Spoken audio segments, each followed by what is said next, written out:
السلام علیکم ورحمۃ اللہ وبرکاتہ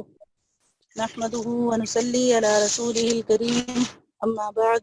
فاعوذ باللہ السمیع العلیم من الشیطان الرجیم بسم اللہ الرحمن الرحیم رب اشرح لي صدری ويسر لي امری واحلل عقدۃ من لسانی يفقهوا قولی ربنا زدنا علما وعملا والحقنا بالصالحین اعوذ باللہ من الشیطان الرجیم بسم اللہ الرحمن الرحیم واللاتی یأتین الفاحشة من نسائکم فاستشہدوا علیہن اربعة منکم فإن شهدوا فأمسكوهن في البيوت حتى يتوفاهن الموت أو يجعل الله لهن سبيلا۔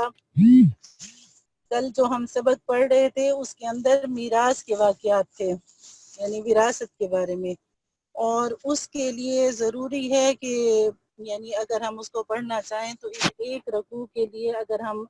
ہفتہ بھی لگائیں تو پھر بھی آپ کو وہ سمجھ نہیں آ سکتی، کہ ہم کوشش کریں کہ آپ کو سمجھ آ جائے، کیونکہ اس کے اصول ہیں، اس کے فروع ہیں، اور میراث کی کافی تفصیل ہے۔ اس کے لیے یعنی صرف ہمارا اتنا جاننا ضروری ہے کہ یہ میراث کے احکام ہیں، اور اس کا سب سے جو آسان مسئلہ ہے وہ یہ ہے کہ مرد کو ڈبل ملے گا اور عورت کو مرد کے مقابلے میں آدھا حصہ ملے گا، اور پھر عورت کو مرد کی وراثت میں سے اگر اولاد نہیں ہے تو چوتھا حصہ ملے گا، اور اگر اولاد ہے تو 8واں حصہ ملے گا،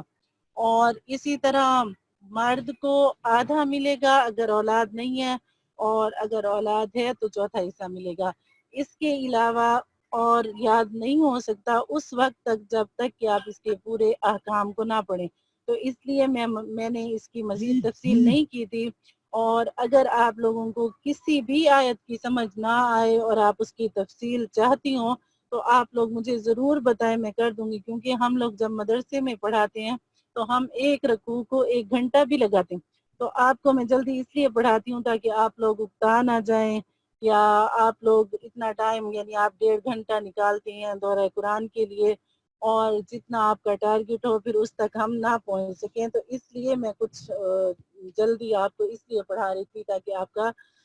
آدھا پارا ہو جائے۔ لیکن یہ کہ آپ کو جہاں بھی کوئی بھی بات ہو آپ وہاں پوچھیں، آپ کو سمجھ نہ آئے پھر ہم آگے سبق پڑھیں گے، ورنہ اسی کو ہی پہلے اچھی طرح سمجھ دیں گے۔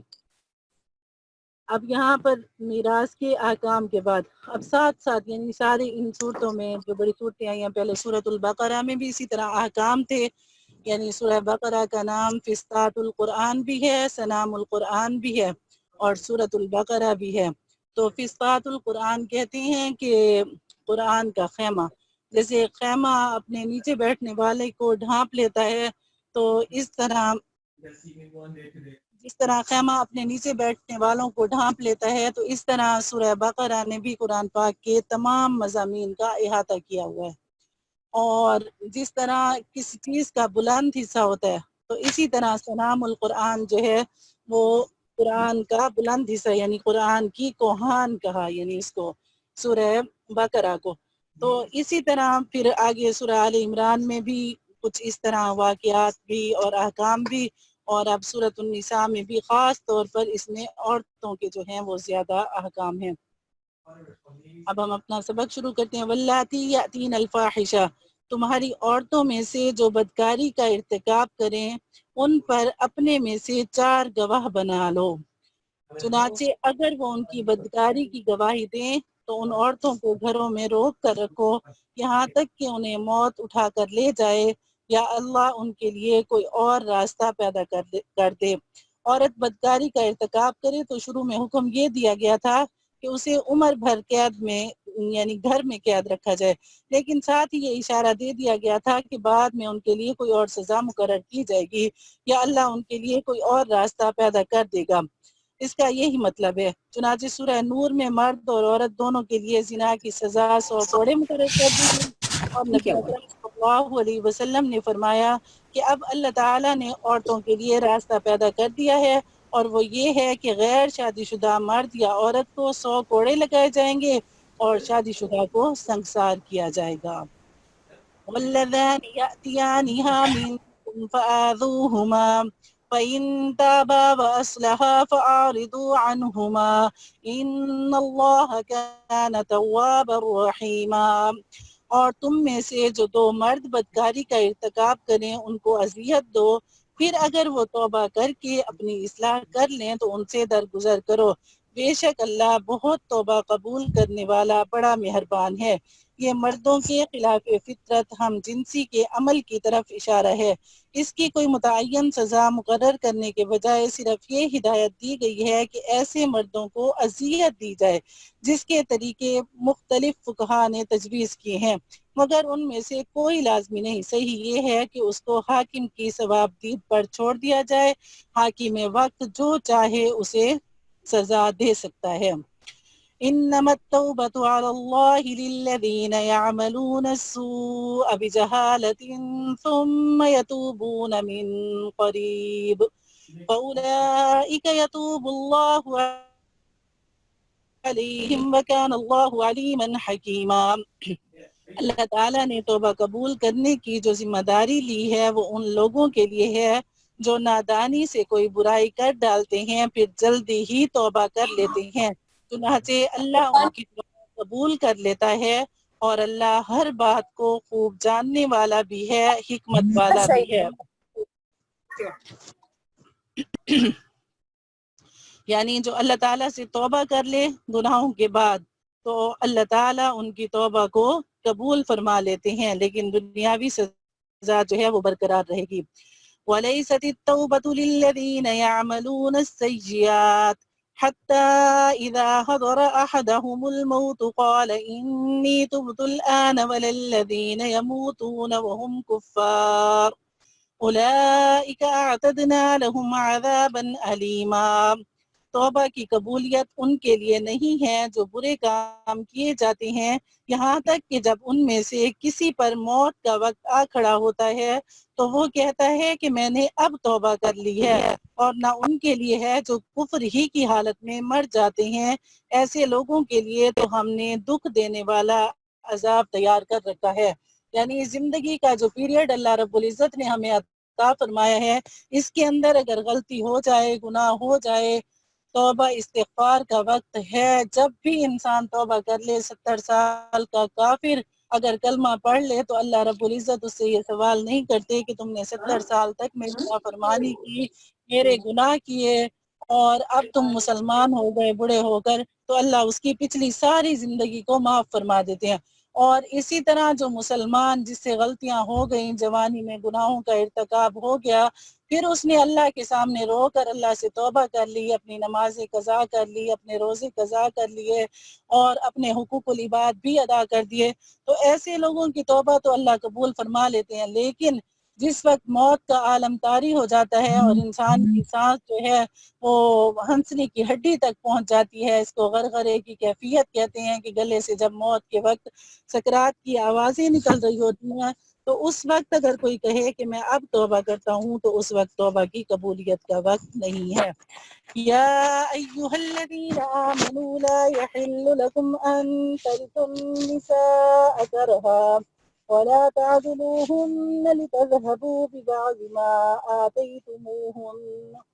آتيتموهن إلا أن يأتين بفاحشة مبينة وعاشروهن بالمعروف فإن كرهتموهن فعسى أن تكرهوا شيئا ويجعل الله فيه خيرا كثيرا۔ اے ایمان والو، یہ بات تمہارے لیے حلال نہیں ہے کہ تم زبردستی عورتوں کے مالک بن بیٹھو اور ان کو اس غرض سے مقید کرو کہ تم نے جو کچھ ان کو دیا ہے اس کا کچھ حصہ لے اڑو، مگر یہ کہ وہ کھلی بے حیائی کا ارتکاب کریں اور ان کے ساتھ بھلے انداز میں زندگی بسر کرو۔ اگر تم انہیں پسند نہ کرتے ہو تو یہ عین ممکن ہے کہ تم کسی چیز کو ناپسند کرتے ہو اور اللہ نے اس میں بہت بھلائی رکھ دی ہو، تو عورت کو صرف اس وقت یعنی سزا دینے کا حکم ہے جب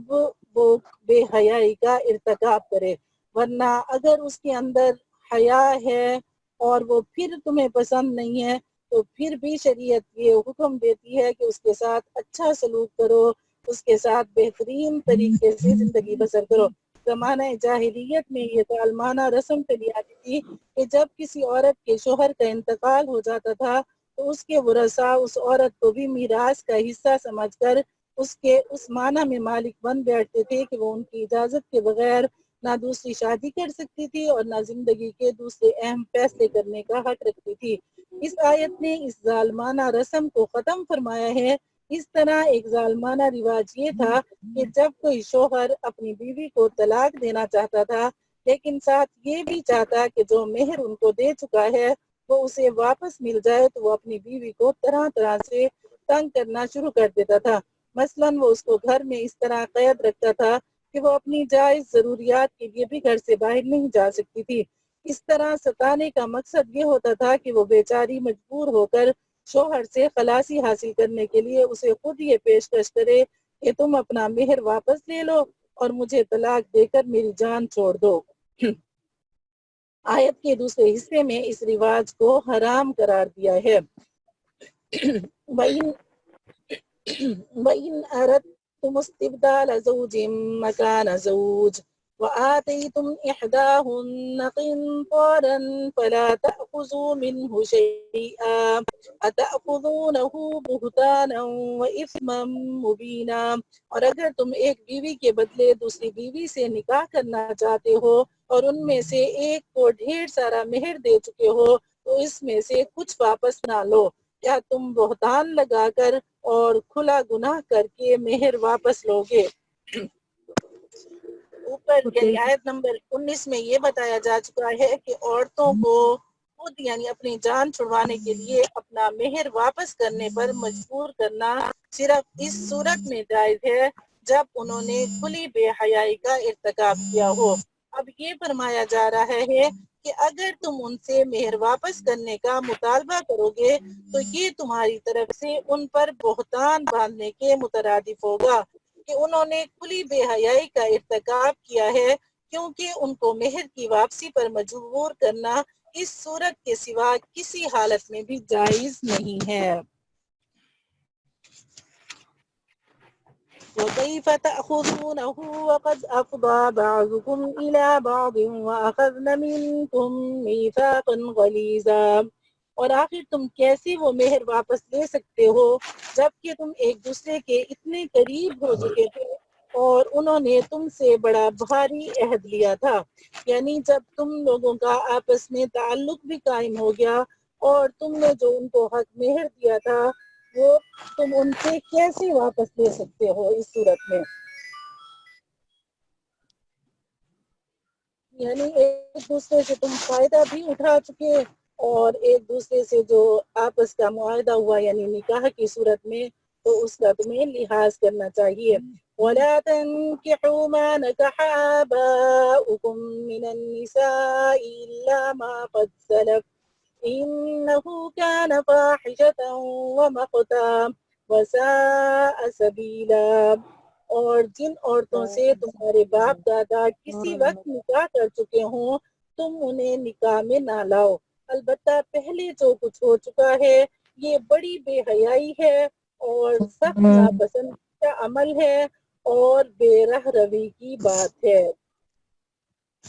جاہلیت میں لوگ اپنی سپیری ماں سے نکاح کرنے کو عیب نہیں سمجھتے تھے۔ اس آیت نے اس بے شرمی کو ممنوع قرار دیا، البتہ جن لوگوں نے اسلام سے پہلے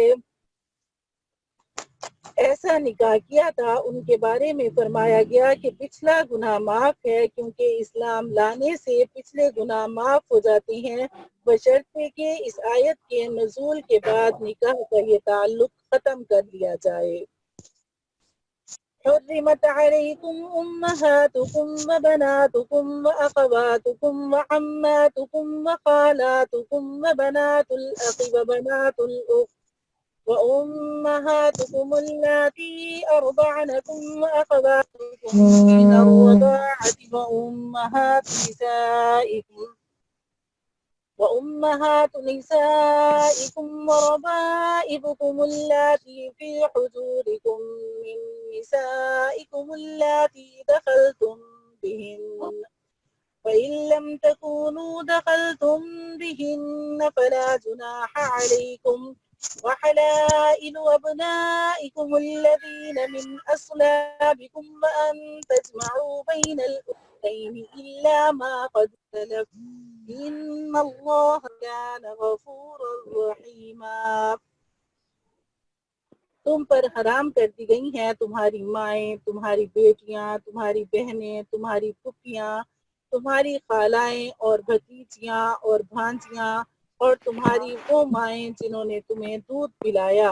اور تمہاری دودھ شریک بہنیں، اور تمہاری بیویوں کی مائیں، اور تمہاری زیر پرورش تمہاری ستیلی بیٹیاں۔ ستیلی بیٹیاں چونکہ عام طور پر انسان کے زیر پرورش ہوتی ہیں، اس لیے یہ الفاظ استعمال کیے گئے ہیں، ورنہ اگر کوئی ستیلی بیٹی زیر پرورش نہ بھی ہو تو وہ بھی حرام ہے۔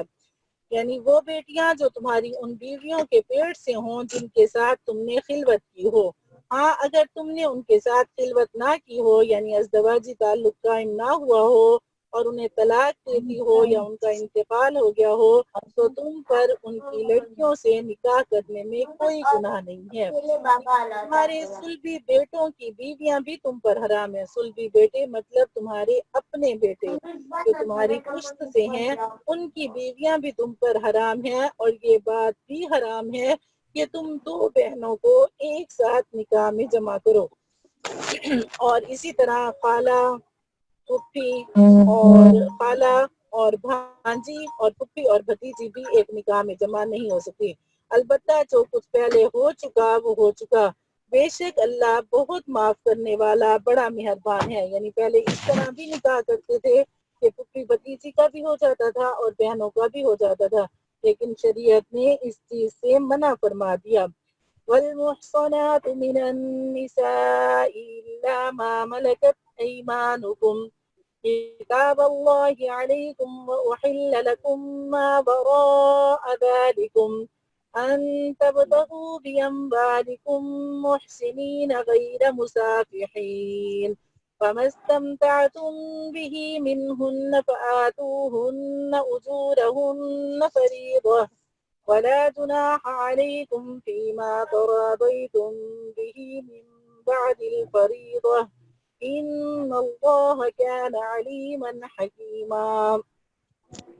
وہ عورتیں تم پر حرام ہیں جو دوسرے شوہروں کے نکاح میں ہوں۔ یعنی پیچھے ایک پوری فہرست بتائی کہ تمہاری مائیں، بہنیں، بھانجیاں، بھتیجیاں، خالائیں، پھپھیاں، یہ ساری حرام ہیں، تو ساتھ وہ عورت جو کسی مرد کے نکاح میں ہو، کوئی مسلمان عورت کسی مسلمان مرد کے نکاح میں ہو تو وہ بھی تمہارے لیے حرام ہے۔ البتہ جو کنیزیں تمہاری ملکیت میں آ جائیں وہ مستثنا ہیں۔ یہ ہم نے وہی پڑھا تھا جو جہاد میں دارالحرب سے مسلمانوں کے لیے گرفتار کر کے لائی جاتی ہیں اور مسلمانوں میں تقسیم ہوتی ہیں، تو ان کا نکاح خود بخود ختم ہو جاتا ہے، تو ان سے جائز ہے۔ لیکن ابھی یہ صورت ہے نہیں۔ اللہ تعالیٰ جب مسلمانوں کو فتوحات دیں گے اور مسلمان جو ہیں وہ اقدامی جہاد کریں گے، تب انشاءاللہ پھر یہ صورت ہوگی کہ انہیں یہ لونڈیاں اور غلام ملیں گے، لیکن ابھی فی الحال یہ صورت نہیں ہے۔ کتاب اللہ علیکم، اللہ تعالیٰ نے یہ احکام تم پر فرض کر دیے ہیں۔ ان عورتوں کو چھوڑ کر تمام عورتوں کے بارے میں یہ حلال کر دیا گیا ہے کہ تم اپنا مال بطور مہر خرچ کر کے انہیں اپنے نکاح میں لانا چاہو، بشرطے کہ تم ان سے باقاعدہ نکاح کا رشتہ قائم کر کے عفت حاصل کرو، صرف شہوت نکالنا مقصد نہ ہو۔ مقصد یہ ہے کہ نکاح ایک دیر پا تعلق کا نام ہے جس کا مقصد صرف جنسی خواہش پوری کرنا نہیں ہے، بلکہ ایک مضبوط خاندانی نظام کا قیام ہے جس میں مرد اور عورت ایک دوسرے کے حقوق اور ذمہ داریوں کے پابند ہوتے ہیں، اور اس رشتے کو عفت و عصمت کے تحفظ اور بقائے نسل انسانی کا ذریعہ بناتے ہیں۔ صرف شہوت نکالنے کے لیے ایک عارضی تعلق پیدا کر لینا، خواہ وہ پیسے خرچ کر کے ہی کیوں نہ ہو، ہرگز جائز نہیں ہے۔ تم چنانچہ جن عورتوں سے نکاح کر کے تم نے لطف اٹھایا ہو ان کو ان کا وہ مہر ادا کرو جو مقرر کیا گیا ہے۔ البتہ مہر مقرر کرنے کے بعد بھی جس کمی بیشی پر تم آپس میں راضی ہو جاؤ اس میں تم پر کوئی گناہ نہیں۔ یقین رکھو کہ اللہ ہر بات کا علم بھی رکھتا ہے، حکمت کا بھی مالک ہے۔ وَمَن لَّمْ يَسْتَطِعْ مِنكُمْ طَوْلًا أَن يَنكِحَ الْمُحْصَنَاتِ الْمُؤْمِنَاتِ فَمِمَّا مَلَكَتْ أَيْمَانُكُم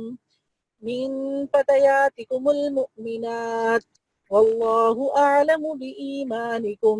بَعْضُكُم مِّن بَعْضٍ، اور تم میں سے جو لوگ اس بات کی طاقت نہ رکھتے ہوں کہ آزاد مسلمان عورتوں سے نکاح کر سکیں، تو وہ ان مسلمان کنیزوں میں سے کسی سے نکاح کر سکتے ہیں جو تمہاری ملکیت میں ہوں، اور اللہ کو تمہارے ایمان کی پوری حالت خوب معلوم ہے۔ تم سب آپس میں ایک جیسے ہو۔ چونکہ آزاد عورتوں کا مہر عام طور پر زیادہ ہوتا تھا اور لونڈیوں کا مہر کم، اس لیے ایک طرف تو حکم یہ دیا گیا کہ باندیوں سے نکاح اس وقت کیا جائے جب آزاد عورتوں سے نکاح کی استطاعت نہ ہو، کیونکہ باندی کی جو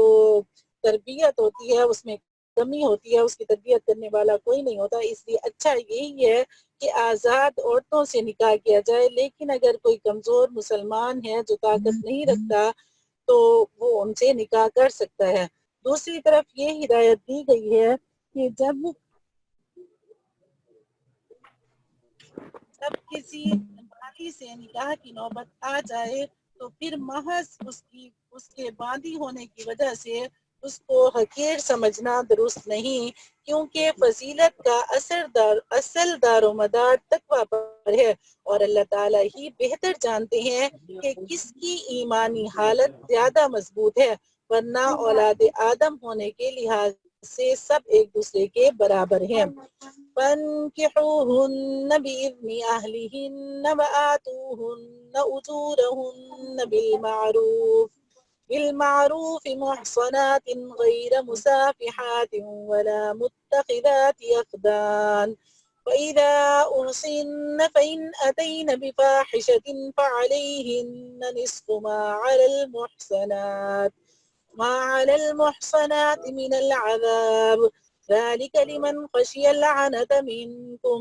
وأن تصبروا خير لكم والله غفور رحيم۔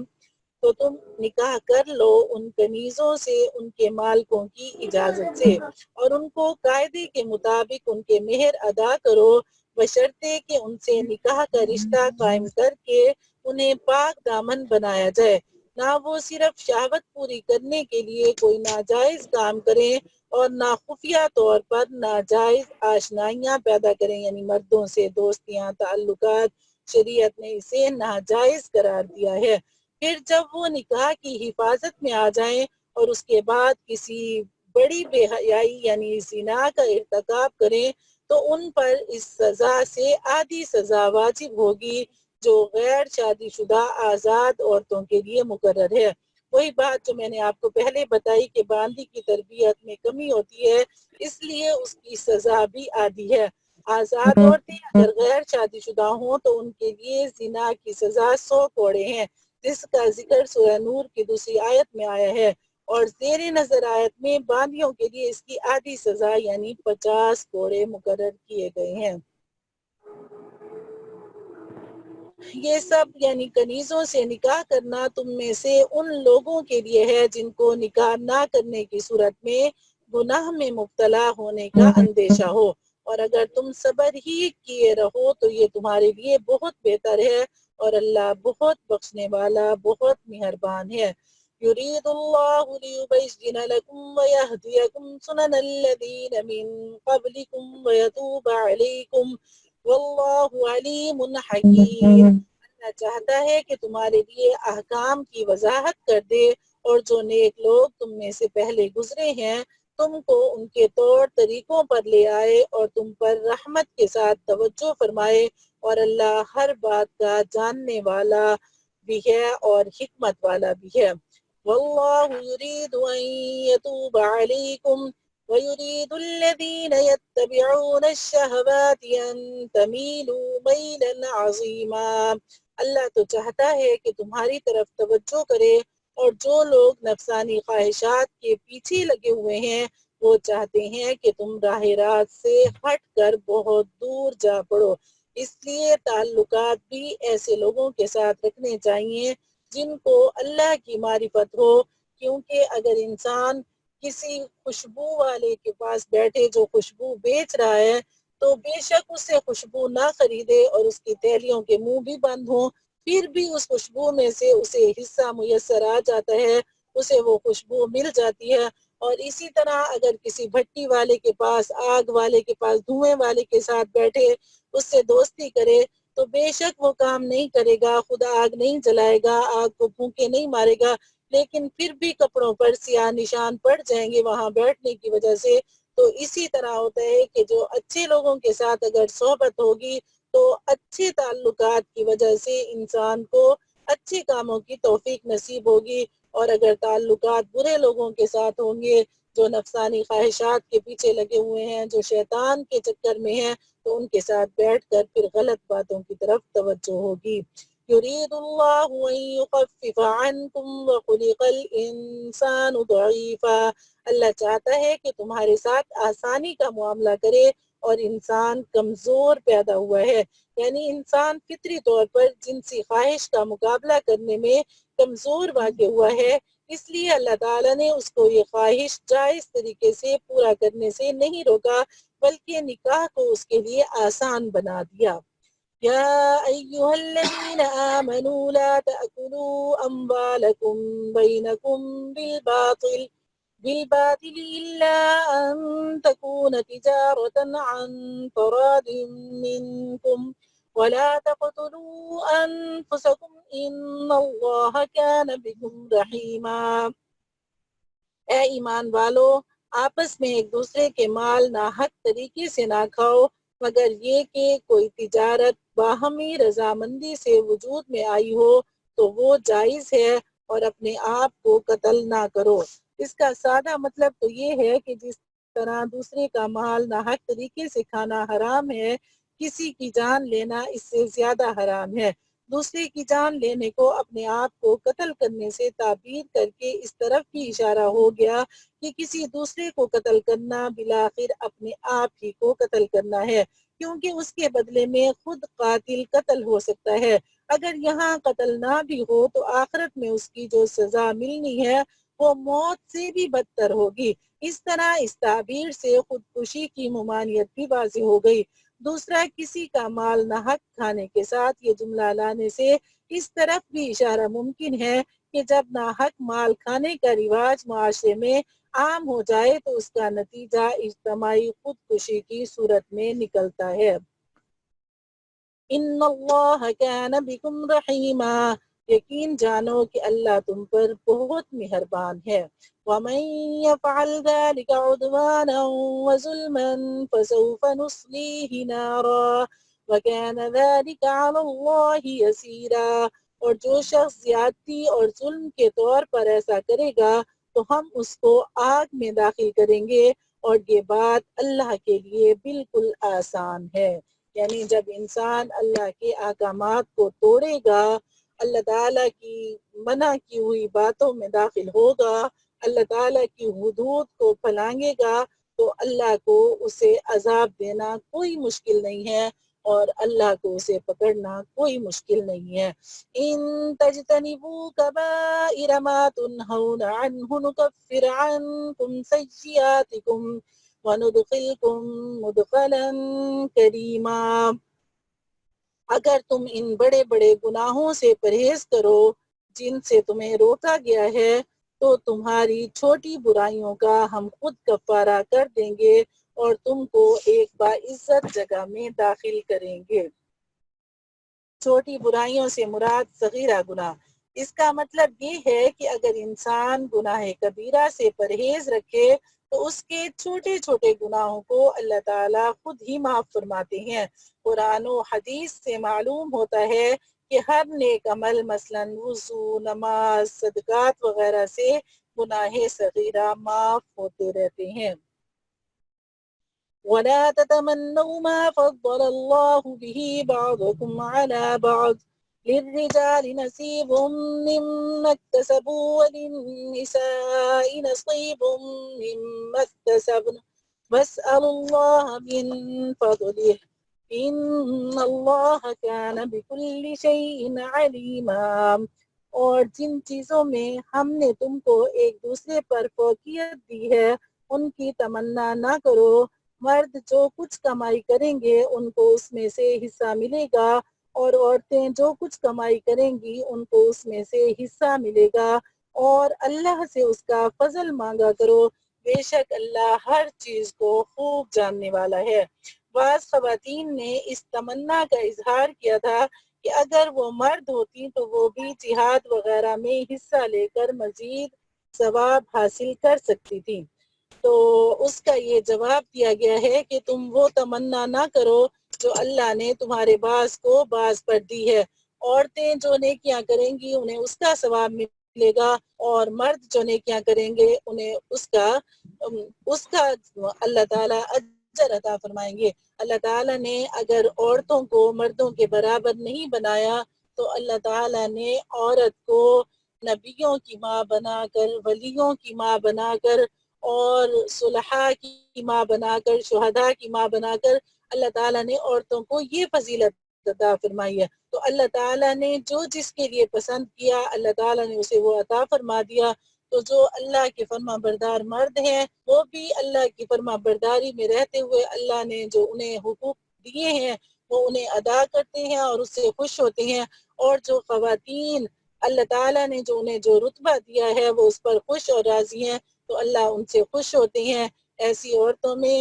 حضرت آسیہ کی مثال ہے جو کہ فرعون کی بیوی تھی، اور اگر دنیا دار عورتوں کو دیکھا جائے تو دنیا کی عورتیں مال کی تمنا کرتی ہیں، عزت کی تمنا کرتی ہیں، اس عورت کی زندگی کو دیکھیں کہ اسے اللہ نے کیا چیز نہیں دی تھی، اللہ نے اسے ملکہ بنایا تھا، اور فرعون وہ تھا جو خدائی کا دعویٰ کرتا تھا، یعنی اسے ہر نعمت میسر تھی، لیکن سیدہ آسیہ نے کہا کہ رب ابنی لی عندک بیتا فی الجنہ، اللہ مجھے فرعون کا گھر نہیں چاہیے، مجھے فرعون کا محل نہیں چاہیے، مجھے جنت میں گھر چاہیے۔ فرعون ان کے سر پر چٹان لے کر کھڑا ہوا تھا کہ تمہارے سر پر گرا دی جائے گی، ہاتھوں اور پاؤں میں کیل گڑے ہوئے تھے، ایک کمزور عورت کتنا ظلم برداشت کر سکتی ہے، لیکن انہوں نے خوشی خوشی یہ کہا اور اس دنیا سے رخصت ہو گئی۔ تو اللہ سے جب جنت کا گھر مانگا تو اللہ تعالیٰ نے انہیں جنت کا گھر بھی عطا کر دیا اور جنت میں گھر والا بھی عطا کر دیا کہ جب سیدنا محمد الرسول اللہ صلی اللہ علیہ وسلم جنت میں جائیں گے سیدہ آسیہ کے ساتھ نبی اکرم صلی اللہ علیہ وسلم کا نکاح ہوگا۔ اور اسی طرح سیدہ خدیجہ الکبریٰ رضی اللہ تعالیٰ عنہ کی مثال ہمارے سامنے ہے کہ وہ مکہ کی سردار عورت تھی اور بہت بڑی تاجر تھی، اور اس وقت کے جتنے بھی مالدار مرد تھے وہ تمنا کرتے تھے ان سے نکاح کرنے کی، لیکن انہوں نے جب آپ صلی اللہ علیہ وسلم کے اوصاف اپنے غلام سے سنے تو وہ آپ صلی اللہ علیہ وسلم کے پاس انہوں نے خود نکاح کا پیغام بھیجا اور اپنا سارا مال بھی ان پر قربان کر دیا، اور خود بھی آپ صلی اللہ علیہ وسلم کی خدمت کے لیے ہر وقت تیار رہتی تھی۔ اللہ آپ سب کو لے جائے، آپ گئی بھی ہوں گی، آپ میں سے اکثر بہنیں آپ نے دیکھا ہوگا کہ غار ہرا کتنا اونچا، کتنے اونچے پہاڑ پر ہے، اور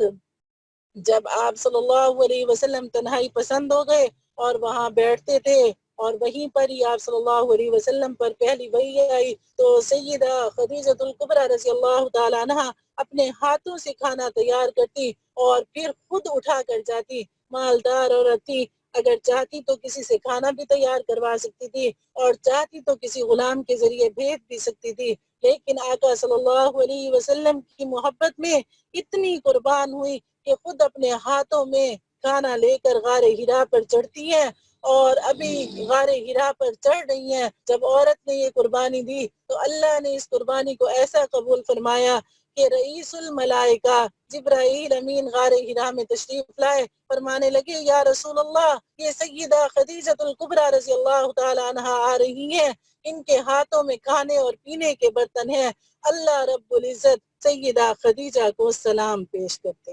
جب عورت قربانی دیتی ہے تو پھر اس کے لیے آسمانوں سے سلام آتے ہیں، ابھی سیدہ غار میں پہنچی نہیں ہے، آسمانوں سے زمین و آسمان کے خالق کا سلام آ گیا، اس کے بعد پھر رئیس الملائکہ جبرائیل امین کہتے ہیں یا رسول اللہ میں رئیس الملائکہ جس کا آسمانوں پر یہ چرچا ہے کہ مطاع ثم امین کہ ان کی بات مانی جاتی ہے، یعنی آسمانوں میں فرشتے ان کے مطیع ہیں، میں بھی سیدہ کو سلام پیش کرتا ہوں۔ اور آج کی عورت جب اگر شور مچاتی ہے کہ میرا جسم میری مرضی، تو پھر اللہ کی ناراضگی کے سلسلے شروع ہو جاتے ہیں اور زمین پر فساد پیدا ہو جاتا ہے۔ اس لیے عورت کو جو اللہ نے درجہ دیا اسے اس سے خوش ہونا چاہیے، اور مرد کو اللہ نے جو درجہ دیا اسے اس سے خوش ہونا چاہیے۔ وَلِكُلٍّ جَعَلْنَا مَوَالِيَ مِمَّا تَرَكَ الْوَالِدَانِ وَالْأَقْرَبُونَ وَالَّذِينَ عَقَدَتْ أَيْمَانُكُمْ فَآتُوهُمْ نَصِيبَهُمْ إِنَّ اللَّهَ كَانَ عَلَى كُلِّ شَيْءٍ شَهِيدًا۔ اور ہم نے ہر اس مال کے کچھ وارث مقرر کیے ہیں جو والدین اور قریب ترین رشتہ دار چھوڑ کر جائیں، اور جن لوگوں سے تم نے کوئی عہد باندھا ہو ان کو ان کا حصہ دو، بے شک اللہ تعالیٰ ہر چیز کا گواہ ہے۔ اس آیت کریمہ نے یہ اصول واضح فرما دیا کہ جو باتیں انسان کے اختیار سے باہر ہیں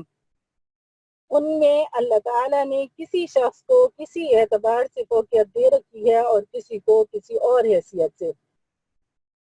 یعنی جب کوئی شخص اسلام لائے اور مسلمانوں میں سے اس کا کوئی رشتہ دار نہ ہو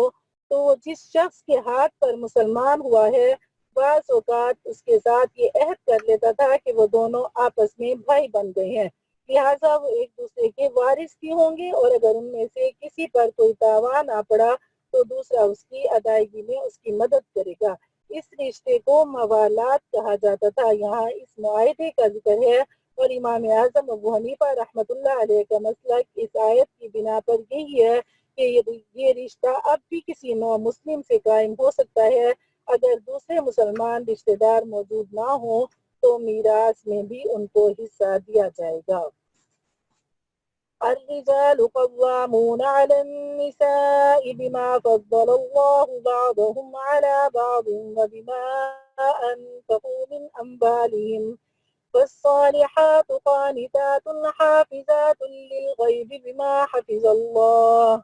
واللاتي تخافون نشوزهن فعظوهن واهجروهن في المضاجع واضربوهن فإن أطعنكم فلا تبغوا عليهن سبيلا إن الله كان عليا كبيرا۔ پیچھے آیا کہ ان اللہ علی کل شیء شہیدا کہ بے شک اللہ تعالیٰ ہر چیز پر گواہ ہے، یعنی تم جو بھی اعمال کرو اللہ ان سب کی نگرانی خود فرما رہے ہیں۔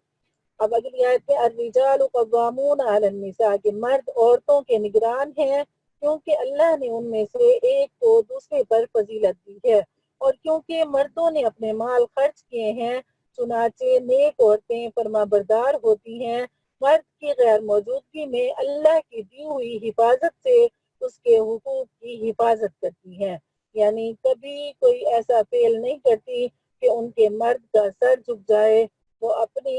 اچھی طرح سے حفاظت کرنا جانتی ہیں۔ اور جن عورتوں سے تمہیں سرکشی کا اندیشہ ہو تو پہلے انہیں سمجھاؤ، اور اگر اس سے کام نہ چلے تو انہیں خواب گاہوں میں تنہا چھوڑ دو، اور اس سے بھی اصلاح نہ ہو تو انہیں مار سکتے ہو، پھر اگر وہ تمہاری بات مان لیں تو ان کے خلاف کارروائی کا کوئی راستہ تلاش نہ کرو، یقین رکھو کہ اللہ سب کے اوپر سب سے بڑا ہے۔ آج طلاق کیوں عام ہے، بات بات پر طلاق ہو جاتی ہے، چھوٹی سی بات ہوتی ہے طلاق دے دیتے ہیں، پھر مسائل پوچھنے کے لیے آتے ہیں کہ ہم نے کبھی کہتے ہیں کہ ہم نے ناراضگی میں دے دی، غصے میں دے دی، کبھی کہتے ہیں کہ بس کسی کا پریشر تھا اس وجہ سے دے دی، اب کوئی صورت ہو اور اب دوبارہ جو ہے وہ رجوع کر سکیں، تو یہ دیکھیں کہ شریعت کتنا سمجھا رہی ہے، کس طرح سے آپ کو بتا رہی ہے کہ اگر عورت کے اندر غلطی بھی ہے تب بھی اس عورت کو اتنے موقع دو، پھر اگر وہ تمہاری بات نہیں مانتی تو اب تم جو چاہو ان کے ساتھ کر سکتے ہو۔ وَإِنْ خِفْتُمْ شِقَاقَ بَيْنِهِمَا فَابْعَثُوا حَكَمًا مِّنْ أَهْلِهِ وَحَكَمًا مِّنْ أَهْلِهَا إِن يُرِيدَا إِصْلَاحًا يُوَفِّقِ اللَّهُ بَيْنَهُمَا إِنَّ اللَّهَ كَانَ عَلِيمًا خَبِيرًا۔ اور اگر تمہیں میاں بیوی کے درمیان پھوٹ پڑنے کا اندیشہ ہو تو ان کے درمیان فیصلہ کروانے کے لیے ایک منصف مرد کے خاندان میں سے اور ایک منصف عورت کے خاندان میں سے بھیج دو۔ اگر وہ دونوں اصلاح کرانا چاہیں تو اللہ دونوں کے درمیان اتفاق پیدا فرما دے گا۔ بے شک اللہ کو ہر بات کا علم اور ہر بات کی خبر ہے۔ یہ بات بھی وہی کہ اگر دونوں غصے میں ہیں اور ایک دوسرے سے بات نہیں کرنا چاہ رہے اور ایک دوسرے کی بات کو سمجھنا بھی نہیں چاہ رہے، پھر بھی شریعت کہہ رہی ہے کہ خاندان والوں کو حق ادا کرنا چاہیے کہ مرد کے گھر والوں میں سے سمجھدار مرد اٹھے اور عورت کے گھر والوں میں سے بھی کوئی سمجھدار اٹھے اور دونوں کے درمیان صلح کروانے کی کوشش کرے۔ اور آج کیا ہوتا ہے کہ اگر کسی سے بات شیئر کرتے ہیں کہ بھئی یہ ہماری لڑائی ہے تو وہ کہتے ہیں دفع کرو، ختم کرو اس معاملے کو۔ تو ایسا نہیں کرنا چاہیے، بلکہ شریعت ہمیں یہ حکم دے رہی ہے کہ ہمیں ان کے درمیان اصلاح کرنے کی کوشش کرنی چاہیے، بلکہ یہ کہ جو عورت کو سمجھائے وہ مرد کی تعریف کرے اور جو مرد کو سمجھائے وہ عورت کی تعریف کرے، تاکہ ان کے دل میں یہ محبت پیدا ہو کہ ہم غلطی کر رہے ہیں ایک دوسرے کو چھوڑ کر، کیونکہ بعد میں پچھتانے سے کوئی فائدہ نہیں ہوتا، بلکہ فائدہ اسی وقت ہے کہ وہ جھگڑے کے وقت ایک دوسرے کو ٹائم دیں اور ایک دوسرے کو سمجھ لیں۔ وَاعْبُدُوا اللَّهَ وَلَا تُشْرِكُوا بِهِ شَيْئًا وَبِالْوَالِدَيْنِ إِحْسَانًا وَبِذِي الْقُرْبَى وَالْيَتَامَى وَالْمَسَاكِينِ وَالْجَارِ ذِي الْقُرْبَى والجار الجنب والصاحب بالجنب وابن السبيل وما ملكت أيمانكم إن الله لا يحب من كان مختالا فخورا۔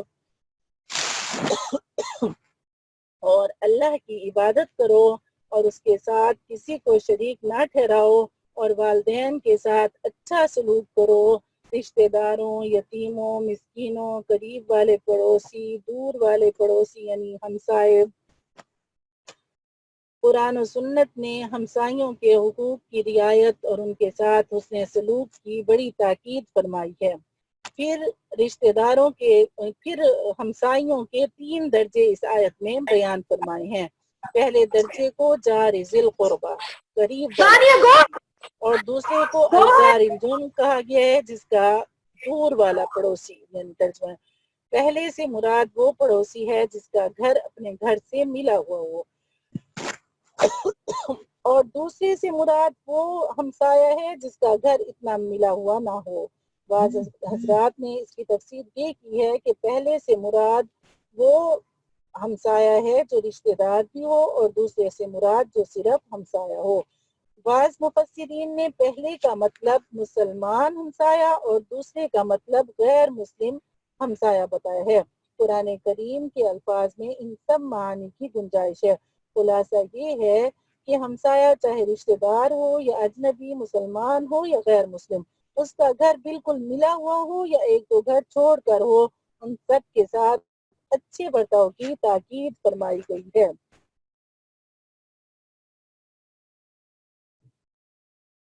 قریب والے پڑوسی یعنی قریب والا ہمسایہ، دور والا ہمسایہ، ساتھ بیٹھے یا ساتھ کھڑے ہوئے شخص اور راہگیر کے ساتھ اور اپنے غلام باندیوں کے ساتھ بھی اچھا برتاؤ کرو۔ بے شک اللہ تعالیٰ کسی اترانے والے شیخی باز کو پسند نہیں کرتا۔ یعنی جو شخص تھوڑی دیر کے لیے بھی ہمارے پاس آ کر بیٹھ جاتا ہے، مطلب ہم کہیں درس میں جاتے ہیں یا کہیں انتظار گاہ میں بیٹھے ہوتے ہیں یا کہیں ہم سفر کر رہے ہوتے ہیں، تو شریعت نے ہمیں بتایا کہ اس کا بھی ہم پر حق ہے۔ اور حق کیا ہے کہ ہم اس کی اگر وہ کسی پریشانی میں ہے تو اس کی پریشانی کو دور کر دیں، اور اگر ہم اسے کوئی اچھی بات بتا سکتے ہیں، اچھا کلمہ اسے کہہ سکتے ہیں تو اس سے کہیں۔ اور راہگیر کے ساتھ مطلب جس کے ساتھ سفر کر رہے ہیں مطلب، تو اس کے ساتھ بھی اچھا سلوک کرنے کا، اور اپنے باندی غلاموں کے ساتھ بھی مطلب اپنے نوکروں کے ساتھ بھی۔ اور جو شخص یعنی تکبر کرے گا، بلا وجہ اترائے گا، تو اللہ کو وہ بالکل ناپسند ہے۔ الذين يبخلون ويأمرون الناس بالبخل ويكتمون ما آتاهم الله من فضله وأعتدنا للكافرين عذابا مهينا۔ ایسے لوگ جو خود بھی کنجوسی کرتے ہیں اور دوسروں کو بھی کنجوسی کی تلقین کرتے ہیں، اور اللہ نے ان کو اپنے فضل سے جو کچھ دے رکھا ہے اسے چھپاتی ہیں، اور ہم نے ایسے ناشکروں کے لیے ذلیل کر دینے والا عذاب تیار کر رکھا ہے۔ مطلب کنجوسی جو ہے وہ اللہ رب العزت کو سخت ناپسند ہے، اور جو سخاوت ہے اس کی بھی شاخیں ہیں، اور وہ شاخیں پھیلتی جاتی ہیں حتیٰ کہ وہ شاخیں سخی انسان کو جنت میں لے جائیں گی، حدیث شریف کا مفہوم ہے۔ اور جو بخیل ہے وہ بخل کی بھی وہ شاخیں ہیں، وہ ان کو پکڑ کر آخر وہ کیا چلا جائے گا، جہنم میں چلا جائے گا، کہ وہ اللہ کے راستے میں خرچ کرنا چاہتا ہے لیکن اس کے ہاتھ اس طرح بندھے ہوئے ہیں جیسے زرہ میں کس کے باندھے ہوتے ہیں، تو وہ اپنے ہاتھوں کو کھول نہیں سکتا۔ اور سخی کی مثال ایسی ہے کہ وہ اس زرہ کو توڑ دیتا ہے اور وہ اللہ کے راستے میں خرچ کرتا ہے۔ والذین ينفقون أموالهم رئاء الناس ولا يؤمنون بالله ولا باليوم الآخر ومن يكن الشيطان له قرينا فساء قرينا۔ اور وہ لوگ جو اپنے مال لوگوں کو دکھانے کے لیے خرچ کرتے ہیں اور نہ اللہ پر ایمان رکھتے ہیں نہ روز آخرت پر، اور شیطان جس کا ساتھی بن جائے تو وہ بدترین ساتھی ہے۔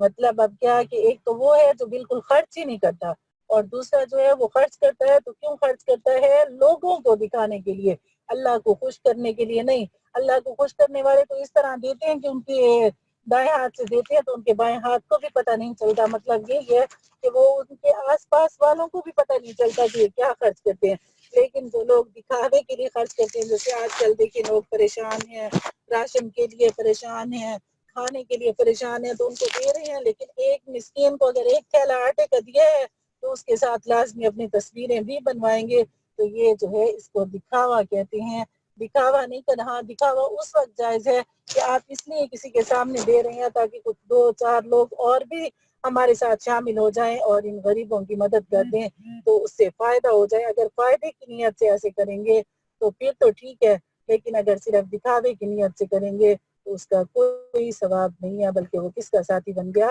شیطان کا۔ وَمَاذَا عَلَيْهِمْ لَوْ آمَنُوا بِاللَّهِ وَالْيَوْمِ الْآخِرِ وَأَنفَقُوا مِمَّا رَزَقَهُمُ اللَّهُ وَكَانَ اللَّهُ بِهِمْ عَلِيمًا۔ بھلا ان کا کیا بگڑ جاتا اگر یہ اللہ اور یوم آخرت پر ایمان لے آتے اور اللہ نے ان کو جو رزق عطا فرمایا ہے اس میں سے کچھ نیک کاموں میں خرچ کر دیتے، اور اللہ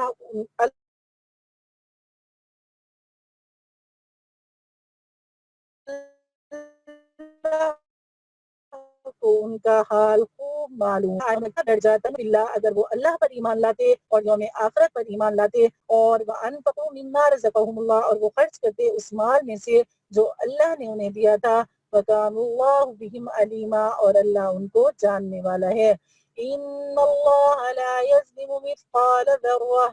وَإِن تَكُ حَسَنَةً يُضَاعِفْهَا وَيُؤْتِ مِن لَّدُنْهُ أَجْرًا عَظِيمًا۔ اللہ ذرہ برابر بھی کسی پر ظلم نہیں کرتا، اگر کوئی نیکی ہو تو اسے کئی گنا کر دیتا ہے اور خود اپنے پاس سے عظیم ثواب دیتا ہے۔ مطلب ایک تو ہوتا ہے نا 1 روپیہ ایک دانہ، آپ ذرا سمجھتی ہیں نا کہ ذرا کس کو کہتے ہیں، کہ اگر ذرہ برابر بھی کوئی نیکی کی ہے تو وہ اللہ کے ہاں اس کا کئی گنا زیادہ اجر ملے گا۔ حدیث شریف میں آتا ہے کہ انسان جب صدقہ کرتا ہے تو اللہ تعالیٰ اس کے صدقے کو، یعنی جتنے اخلاص سے اگر کسی نے صدقہ کیا ہوگا، جتنی نیک نیتی سے، تو اللہ اس کے صدقے کی اس طرح پرورش کرتے ہیں جس طرح گائے کا چھوٹا سا بچہ ہوتا ہے، پھر اس کا مالک اسے پالتا ہے تو پھر وہ بڑا ہو جاتا ہے اور وہ بہت بڑا بیل بن جاتا ہے، تو اسی طرح اللہ اس صدقے کی حفاظت فرماتے ہیں اور اس صدقے کو اس طرح بڑھاتے ہیں۔ فَكَيْفَ إِذَا جِئْنَا مِن كُلِّ أُمَّةٍ بِشَهِيدٍ وَجِئْنَا بِكَ عَلَىٰ هَٰؤُلَاءِ شَهِيدًا۔ پھر یہ لوگ سوچ رکھیں کہ اس وقت ان کا کیا حال ہوگا جب ہم ہر امت میں سے ایک گواہ لے کر آئیں گے، اور اے نبی صلی اللہ علیہ وسلم ہم آپ کو ان لوگوں کے خلاف گواہ کے طور پر پیش کریں گے۔ تمام انبیاء کرام قیامت کے روز اپنی اپنی امتوں کے اچھے برے اعمال پر گواہی دیں گے۔ اور نبی اکرم صلی اللہ علیہ وسلم کو اپنی امت کے لوگوں پر گواہ بنا کر پیش کیا جائے گا۔ اور جب آقا صلی اللہ علیہ وسلم کھڑے ہوں گے اور امت سامنے ہوگی اور امت کے اعمال تولے جا رہے ہوں گے اور امت کی نافرمانیاں اتنی زیادہ ہوں گی تو آقا صلی اللہ علیہ وسلم کو کتنا دکھ پہنچے گا کہ آپ صلی اللہ علیہ وسلم نے اس امت کے لیے کتنی تکلیفیں برداشت کی، اس امت کے لیے رو رو کر کتنی دعائیں کی کہ یا ربی امتی یا ربی امتی، سجدوں میں گر گر کر اللہ رب العزت سے دعا کی۔ اور اللہ تعالیٰ نے ہر نبی کو حق دیا ہے، یعنی ایک دعا کی قبولیت کا کہ آپ جو بھی دعا مانگ لیں تو آپ کی دعا قبول ہو جائے گی۔ تو آپ صلی اللہ علیہ وسلم سے صحابہ کرام رضوان اللہ تعالی علیہم اجمعین نے پوچھا کہ یا رسول اللہ، ہر نبی کو یہ حق دیا گیا ہے کہ وہ آپ سے اپنے اللہ سے مانگ لے، تو آپ نے اپنے اللہ سے کیا مانگا؟ اگر آقا صلی اللہ علیہ وسلم چاہتے تو اپنی اولاد کی زندگی بھی مانگ سکتے تھے، صرف سیدہ فاطمہ الزہرا رضی اللہ تعالیٰ عنہ کے سوا ساری اولاد آپ کی آنکھوں کے سامنے اس دنیا سے چلی گئی۔ آقا چاہتے تو اپنی اولاد کے لیے آگے کے لیے کچھ مانگ لیتے۔ کہ صلی اللہ علیہ وسلم کو پہلے ہی بتا دیا گیا تھا کہ حضرت حسین رضی اللہ تعالیٰ عنہ کو اس طرح مظلومیت کے ساتھ شہید کر دیا جائے گا، تو آپ نے کسی کے لیے وہ دعا نہیں کی۔ آپ صلی اللہ علیہ وسلم نے فرمایا کہ میں نے وہ دعا اپنی امت کے لیے محفوظ کر کے رکھی ہے کہ جب قیامت والے دن میری امت کو ضرورت ہوگی تو میں اس کے لیے وہ دعا کروں گا۔ تو امت کو بھی چاہیے کہ ایسے اعمال کرے، ایسی شکل، ایسی صورت اور ایسے اعمال لے کر جائے کہ جب آقا صلی اللہ علیہ وسلم کے سامنے جا کر کھڑے ہوں تو اسے شرمندگی کا سامنا نہ کرنا پڑے۔ يومئذ يود الذين كفروا وعصوا الرسول لو تسوى بهم الأرض ولا يكتمون الله حديثا۔ جن لوگوں نے کفر اپنا رکھا ہے اور رسول کے ساتھ نافرمانی کا رویہ اختیار کیا ہے، اس دن وہ یہ تمنا کریں گے کاش انہیں زمین میں دھسا کر اس کے برابر کر دیا جائے، اور وہ اللہ سے کوئی بات نہیں چھپا سکیں گے۔ کیونکہ اب تو یہ زبان چلتی ہے نا، اس دن جو ہے زبان پر مہر لگ جائے گی۔ اليوم نختم على افواہہم وتکلمنا ایدیہم، کہ زبان بند ہو جائے گی، ان کے ہاتھ اور پاؤں بولیں گے، گواہی دیں گے، زمین کے حصے بھی گواہی دیں گے، ٹکڑے بھی، کہ اس نے فلاں وقت میرے اوپر فلاں گناہ کیا تھا۔ وَلَا يَكْتُمُونَ اللَّهَ حَدِيثًا، اور وہ اللہ سے کوئی بات نہ چھپا سکیں گے۔ یا ایھا الذین آمنوا لا تقربوا الصلاة وانتم سکارى حتى تعلموا ما تقولون ولا جنبا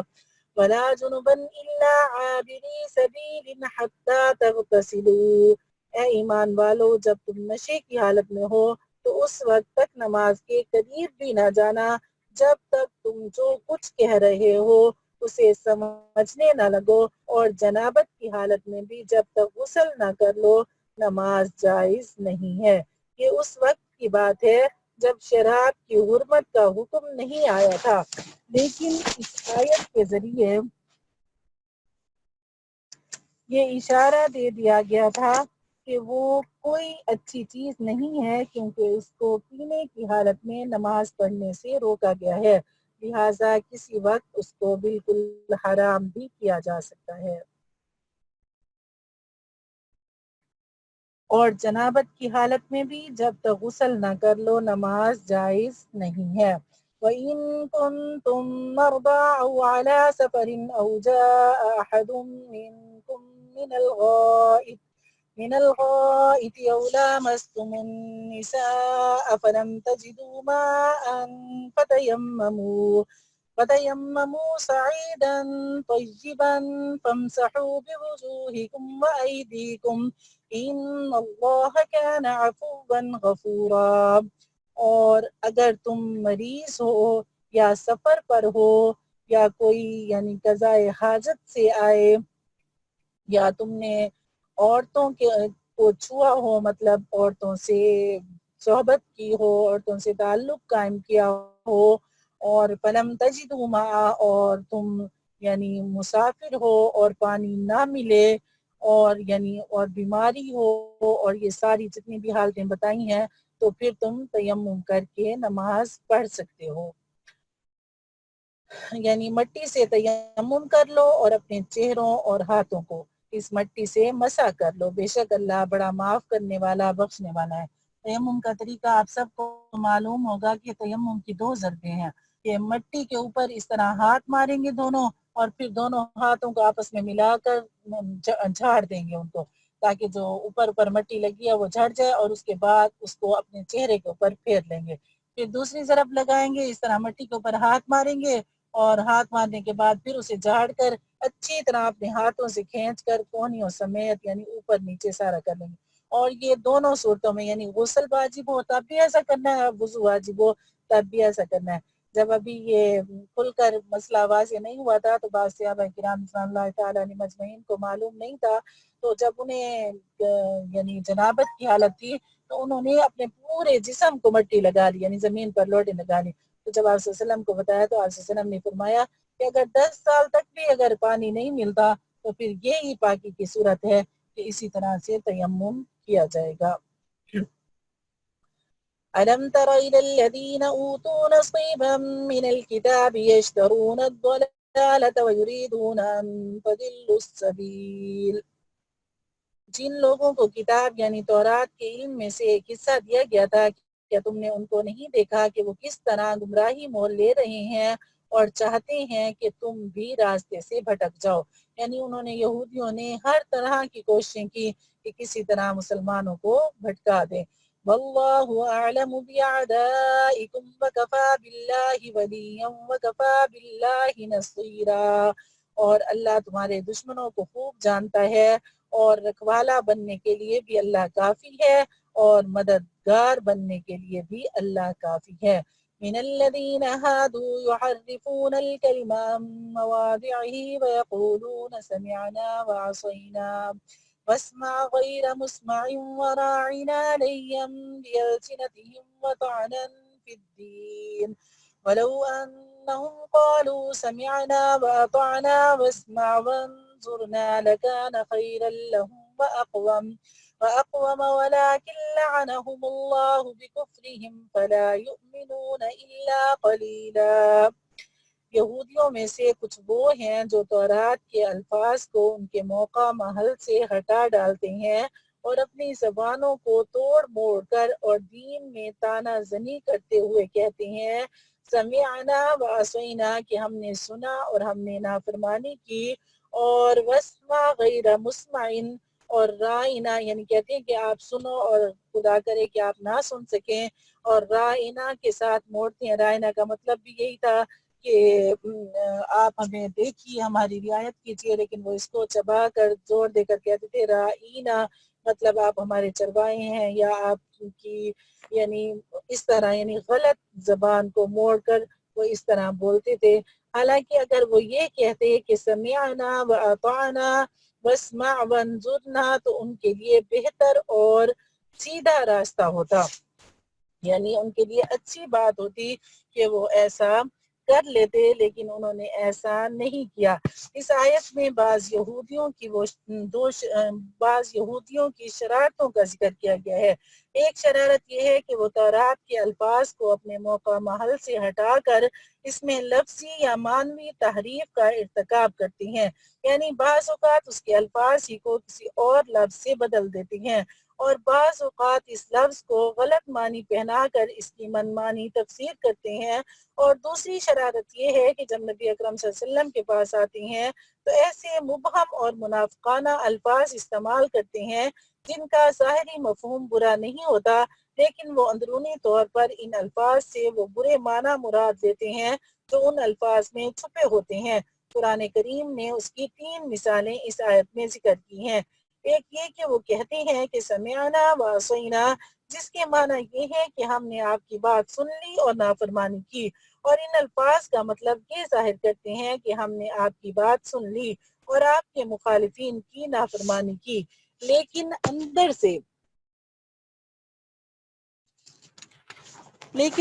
سے اس کا مطلب یہ ہوتا تھا کہ ہم نے آپ کی بات سن کر اس بات کی نافرمانی کی ہے. دوسرا وہ کہتے تھے کہ وسما غیر مسمعین، اس کا لفظی ترجمہ یہ ہے کہ آپ ہماری بات سنیں، خدا کرے آپ کو کوئی بات سنائی نہ جائے۔ ظاہری طور پر وہ یہ دعا دیتے کہ آپ کو کوئی ایسی بات نہ سنائی جائے جو آپ کی طبیعت کے خلاف ہو، لیکن اندر سے ان کا مطلب یہ ہوتا تھا خدا کرے کہ آپ کو کوئی ایسی بات نہ سنائی دے جو آپ کی طبیعت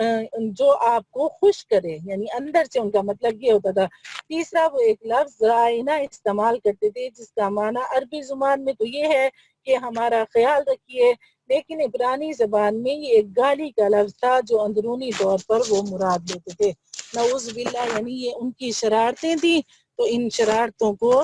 ذکر کیا گیا کہ وہ اس طرح آپ کے ساتھ کرتے تھے، لیکن اگر وہ ایسا نہ کرتے، لیکن ان کے کفر کی وجہ سے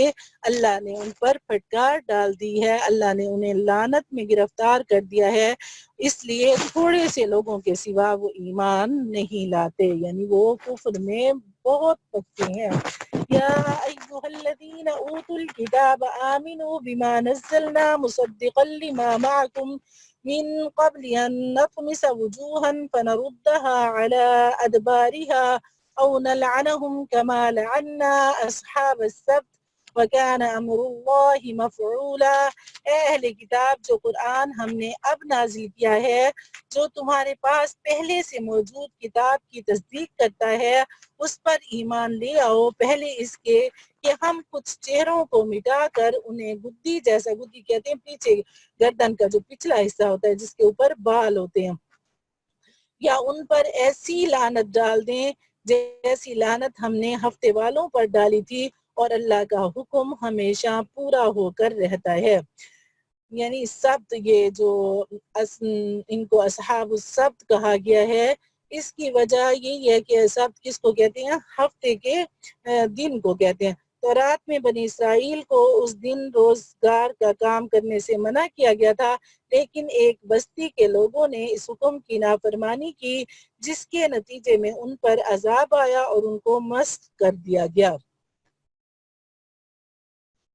ان اللہ لا یغفر ان یشرک بہ ویغفر ما دون ذلک لمن یشاء ومن یشرک باللہ فقد افتری اثما عظیما۔